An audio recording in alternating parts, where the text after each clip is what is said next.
My Cleveland Heights friends, I hope you're doing well, that you're not going too stir crazy. I'm here to talk to you today about how COVID-19 is affecting our life as a church. By now, you certainly know that by New York state law, there's a ban on unnecessarily necessary travel, that schools and many businesses are entirely closed, and employees and businesses deemed to be non essential or to remain home.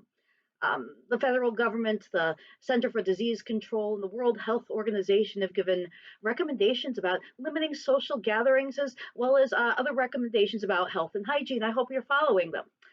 Additionally, our Christian Church Disciples of Christ regional minister, Reverend Thad Allen, has given the congregations a strong recommendation in the letter from March 17th. He says this, I'm going to quote him here. My pastoral advice and even request is that we suspend all in person gatherings as much as practicable until Easter.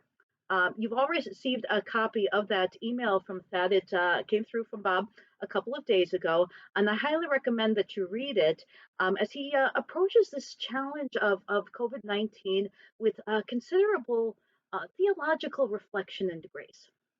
I also recommend that you watch the short video made by Christian Church Disciples of Christ, General Minister and President Reverend Terry Hord Owens. You can find her video on the Disciples webpage at disciples.org, and you can click on the COVID-19 section from there.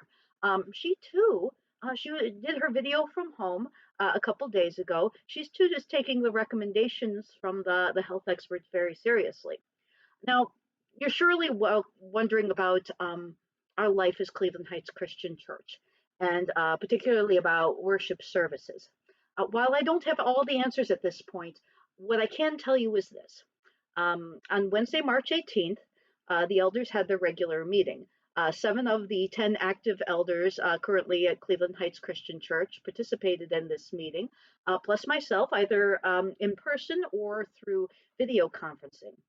There was a unanimous consensus amongst the elders present at that meeting that, from the perspective of the spiritual leadership of Cleveland Heights Christian Church, that it would be wise to follow the recommendations given to us by our regional minister and others to suspend all in-person gatherings so as to protect the health and safety of congregation members, their families, and that of the general public.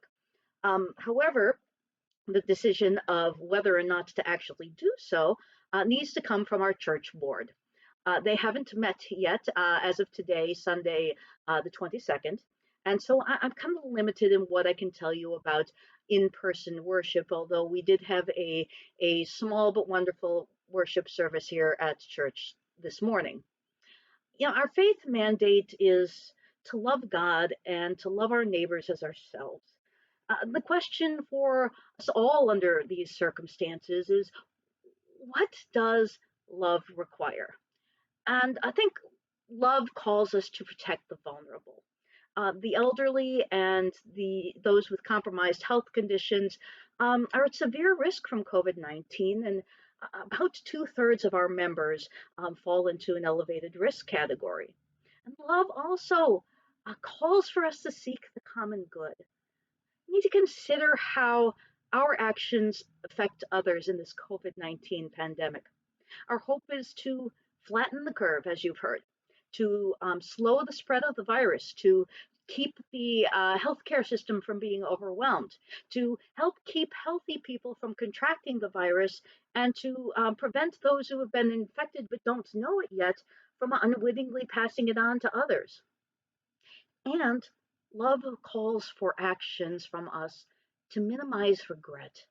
I mean, if we were to proceed with events and activities that would lead to the infection of people or the unwitting spread of the virus, we might rue the decision to proceed with business as usual when we could have chosen otherwise. Today in worship, I related the story of the Church of Liberty Square in Cartersville, Georgia. To date, there are 41 church members who have tested positive for COVID-19. 10 are hospitalized. 4 in critical condition, and sadly, one of them passed away last night. And all of them were exposed by one unsuspecting church member. I mean, this is serious. Though it's debatable whether faith communities canceling their services will indeed make a difference for good, especially faith communities as small as ours. If we temporarily close our physical doors, we can proceed knowing that we didn't choose to disregard or ignore this call for vigilance and caution. In truth, I don't know what the church board will decide about Sunday morning worship at this point, but my ministry to you will continue unabated.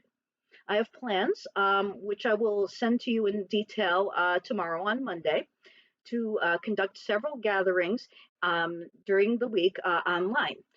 Wednesday night Bible study will move online this week. I'm going to be recording a compressed worship service, including a sermon and communion, for you each week and posting it on YouTube. If the board decides to suspend in-person worship, there'll be an opportunity for an online Sunday morning Bible study that you can video conference in or call into. And at worship service at its usual time, Bible study too. I'm even planning on a weekly online karaoke hymn sing and prayer group. So please keep an eye out for emails from the church over the next couple days as we work all this stuff out, because it's a learning curve for everybody, including me. No matter what, we're still the church, still called by God to share the good news and to witness the love of Christ wherever we are. So here's my hints on how we continue to be the church, no matter where we are, in 5 easy steps, okay? One, and you'll agree with me, this is important: pray daily, pray for each other, pray for your church leadership, pray for me, I need it, pray for our nation and our world. We gave out a wonderful Lenten daily devotional at the start of the Lenten season that you may wish to use. Or you can check online, because there's a lot of great resources out there. Or I can recommend things to you if you like. Please continue to check on the welfare of each other and that of your neighbors through phone calls, emails, text messages, through Facebook, Skype, whatever other forms of communication that you have. Hey, you could even write a letter. I know, because friends, we need each other. And honestly, sometimes it's good just to hear a friendly voice.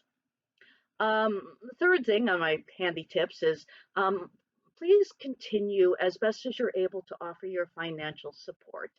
This may seem like a small thing now, but it's actually pretty important for you to keep up with your pledges, especially if the situation continues for a long time. Most of the church's expenses still continue even if the building's closed. Um, you can mail any pledges that you have to the church directly, or even drop it in the mail slot, which is in the door to the sanctuary that's closest to the pulpit. Hint four is this: participate as you can in the life of the church as we move as much as we can online.